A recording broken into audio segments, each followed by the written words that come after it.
নমস্কার বন্ধুরা, আবারও হাজির হয়েছি একটা নতুন রেসিপি নিয়ে। আজ আমি এই যে কেটে রেখেছি দেখুন কুমড়ো, যেটাকে আমাদের পুরুলিয়ার ভাষায় ডিংলা বলা হয়। তো আজ আমি এই ডিংলা রেসিপিটা তৈরি করে দেখাবো কোনো রকম মশলা ছাড়া, অল্প একটু গুড় দিয়ে আমি রেসিপিটা তৈরি করে দেখাবো। তো কিভাবে তৈরি করছি দেখতে থাকুন, আশা করছি রেসিপিটা আপনাদের খুব ভালো লাগবে।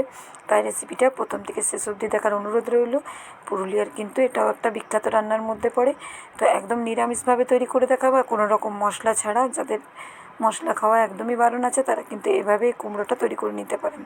তো প্রথমে কড়াই বসিয়ে দিয়েছি, কড়াইয়ের মধ্যে সর্ষের তেল দিয়ে দিলাম। আর অবশ্যই রান্নাটা সর্ষের তেলে করবেন, তাহলে কিন্তু খেতে ভালো লাগবে। এবার এখানে একটা শুকনো লঙ্কা আর আমি হাফ চামচ 5 ফোড়ন দিয়ে দিলাম, আর একটা তেজপাতা দিয়ে দিলাম একটু ভেঙে। ফোড়নটা ভালো করে একটু ভেজে নিতে হবে। ফোড়নটা ভাজা হয়ে গেলে এর মধ্যে আমি পরের উপকরণ অ্যাড করব। আর দেখুন তেল একদমই কম ব্যবহার করেছি, এই তেল দিয়ে কিন্তু আমার রান্নাটা হয়ে যাবে। এবার কেটে রাখা আলুটাকে কিন্তু একদম ছোটো ছোটো করে কাটতে হবে, আর কুমড়োটা একটু বড় বড় করে কাটতে হবে।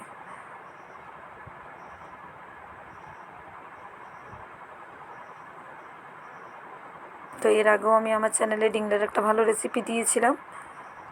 তো এটাও নিরামিষ রেসিপি, আর কোনো রকম মশলা ছাড়া আজ তৈরি করে দেখাচ্ছি। তো প্রথমে আলুটাকে খুব ভালো করে ভেজে নেব ঢাকা দিয়ে দিই। আর আলুর মধ্যে বেশ সুন্দর একটা কালার চলে আসবে, ততক্ষণ অবধি আলুটাকে ভেজে নেব।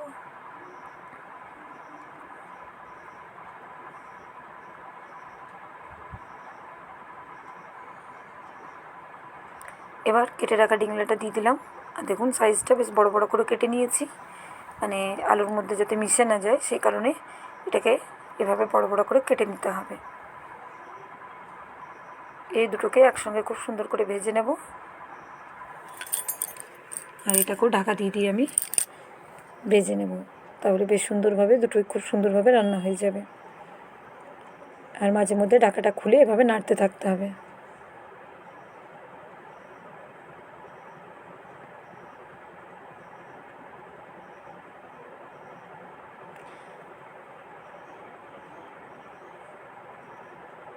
তো দেখুন মাঝে মধ্যে নাড়ছি, আবার ঢাকা দিয়ে দিচ্ছি। এখন কিন্তু এর মধ্যে আমি কোনো রকম নুন ব্যবহার করিনি। তো এটা প্রায় 15 মিনিট ধরে আমি ভালো করে ভেজে নিয়েছি, গ্যাসটাকে কম রেখে। তো দেখুন কুমড়ো এবং আলুগুলো খুব সুন্দর করে কিন্তু আমার ভাজা হয়ে গেছে। এবার এর মধ্যে আমি নুন দিয়ে দিলাম,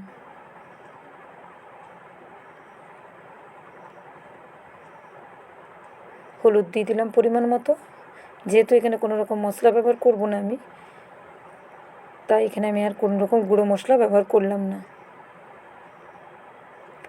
আর এখানে কাশ্মীরি লঙ্কার গুঁড়ো দিচ্ছি, এটা চাইলে দিতে পারেন অথবা বাদ দিতেও পারেন। দিয়ে ভালো করে আবারও কষাতে হবে এটাকে।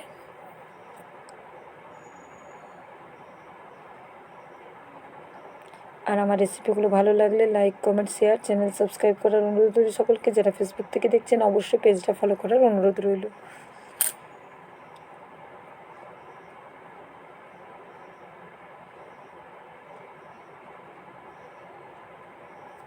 তো দেখুন বেশ সুন্দরভাবে আমি কিন্তু এটাকে বেশ অনেকক্ষণ ধরে রান্নাটা করে নিয়েছি, আর পরিমাণও এটা অনেকটা কমে গেছে। এই পর্যায়ে কিন্তু এর মধ্যে আমি জল অ্যাড করে দিলাম। খুব বেশি জল দেব না, একদমই অল্প একটু জল অ্যাড করলাম।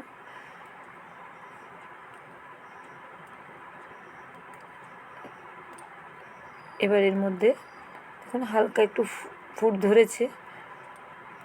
এই পর্যায়ে এখানে আমি কিন্তু 1 থেকে 2 মিনিট ফুটিয়ে নেওয়ার পর এখানে এতটা পরিমাণ আমি গুড় দিয়ে দিলাম। দেখুন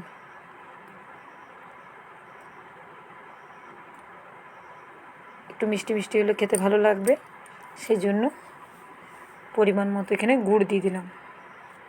গুড় দিয়ে ভালো করে মিশিয়ে এটাকে ঢাকা দিয়ে ভালো করে রান্না করে নেব। ততক্ষণে এর মধ্যে কড়াই বসিয়ে 1 চামচ ভর্তি করে 5 ফোড়ন দিলাম আমি। 5 ফোড়নটা দিয়ে খুব সুন্দর করে 5 ফোড়নটাকে ভেজে নেব। আর এর মধ্যে একটা শুকনো লঙ্কাও দিয়ে দিয়েছি। 5 ফোড়ন এবং শুকনো লঙ্কাটাকে হালকা একটু গন্ধ আসার হলে ভেজে নিতে হবে ততক্ষণ অবধি, যাতে হালকা একটু সুন্দর একটা গন্ধ চলে আসে ততক্ষণ অবধি। খুব বেশি কালার এসে যাওয়া পর্যন্ত ভাজবো না।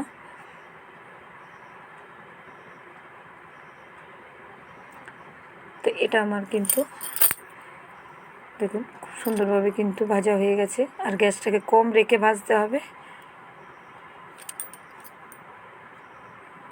জাস্ট 1 থেকে 2 মিনিটের মধ্যেই কিন্তু এটা ভাজা হয়ে যায়। গ্যাসটাকে বন্ধ করে দিয়েছি, বন্ধ করে এটাকে আমি ঠান্ডা করে হালকা গুঁড়ো করে নেব, খুব মিহিভাবে গুঁড়ো করব না। এবার দেখে নিচ্ছি সমস্ত জিনিস ভালো করে সেদ্ধ হয়েছে কি না। সমস্ত কিছু কিন্তু খুব সুন্দর করে সেদ্ধ হয়ে গেছে, যেমনটা বললাম। এটাকে কিন্তু আমি তরকারিটাকে ঘাঁটবো না, ঘেঁটে কিন্তু 5 ফোড়ন গুঁড়োটা দিয়ে দিলাম। দিয়ে খুব ভালো করে মেশাতে থাকবো, এতে করে যে এক্সট্রা জলটা আছে যতক্ষণ না অবধি শুকনো হয়ে যায়, তাহলে কিন্তু সবজিটা খেতে ভালো লাগবে। তো দেখুন নাড়াচাড়া করে মিশিয়ে নিচ্ছি আমি, আর এটা কিন্তু খুব সুন্দরভাবে মেশা হয়ে গেছে। আর 5 ফোড়ন গুঁড়োটা দেওয়ার কারণে গন্ধটাও কিন্তু খুব সুন্দর বেরিয়েছে। আর নিরামিষ ডিংলার রেসিপি আমার একদম রেডি হয়ে গেছে। যারা কিন্তু এই ডিংলা খেতে পছন্দ করে না তারাও কিন্তু খেয়ে নেবে। আর এই রেসিপিটা এতটাই সুন্দর লাগে, মানে চাইলে রুটি পরোটা লুচির সঙ্গে কিন্তু অনায়াসে আপনারা খেতে পারেন। খেতে কিন্তু খুবই সুন্দর লাগে, চাইলে কিন্তু ভাতের সঙ্গেও খেতে পারেন, তবে রুটি পরোটার সঙ্গে খেতে বেশি ভালো লাগবে। তো আজকের রেসিপি আপনাদের কেমন লাগলো অবশ্যই কমেন্ট করে জানাতে ভুলবেন না। আজকের মতো এই পর্যন্ত, পরের আবার একটা ভিডিওতে দেখা হচ্ছে।